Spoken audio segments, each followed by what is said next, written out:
Ni hao, poslovna Kitajka je tečaj, ki ga pripravlja Konfucijev inštitut na Ekonomski fakulteti v Ljubljani. Če vas zanima Kitajska, ponujajo tečaj kitajskega jezika za poslovneže, začetnike, otroke in še mnogo drugih izobraževanj z področja kitajske kulture, zgodovine in ekonomije.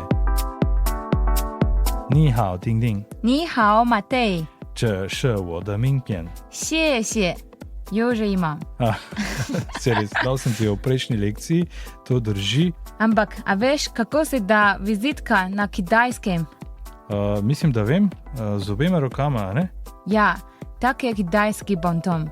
Torej, ko rečem, 这是我的名片, držim vizitko z obema rokama, potem pa jo dam tako, da je lahko človek, ki jo dobi v roke, takoj prebere, torej črke so obrnjene proti njemu. Kako pa te vprašam, kako si danes? 你怎么样? 你怎么样? 你怎么样? Zm pomeni kako. Ponovi. 你怎么样? Trikrat. 你怎么样? 你怎么样? 你怎么样? Stop. Kaj pa 怎么? Trikrat. 怎么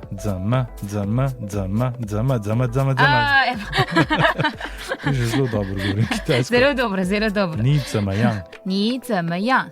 Ali krajše, ker je jasno, da se pogovarjam s tabo, torej 怎么样? 怎么样? 怎么样? 怎么样? 怎么样? 怎么样? Kaj pa bi bil odgovor? Da ne bova samo spraševala, a si v redu? 我很好. Aha, to pa bi razumel. Wo pomeni jaz, hao pomeni dobro, kaj pa hm? 很 pomeni zelo. Še pogosteje pa bi Kitajci na zm-yang odgovorili kako? 还可以. 还可以. 还可以. 还可以. Kaj pa pomeni 还可以? 还 pomeni še vedno, 可以 pomeni ok.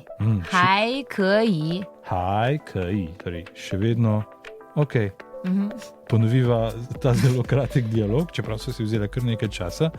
怎么样? 还可以. 怎么样? 还可以. 怎么样? 还可以. Ampak nisi pa še vprašala, kako sem jaz? Res. Ponoviva še to. 怎么样? 还可以, ni ne? 我很好. Super, tretja lekcija je pri koncu. In še nekaj, na prvem sestanku človeka še ne vprašaš, kako je, to storiš šele na drugem sestanku. In če nekoga srečuješ vsak dan, pa se to vprašanje zm-yang ponavadi ne postavi. Toliko za danes, kot slišite, so lekcije kratke in sladke. Xie, hvala in zajčen. Nasvidenje. Nasvidenje.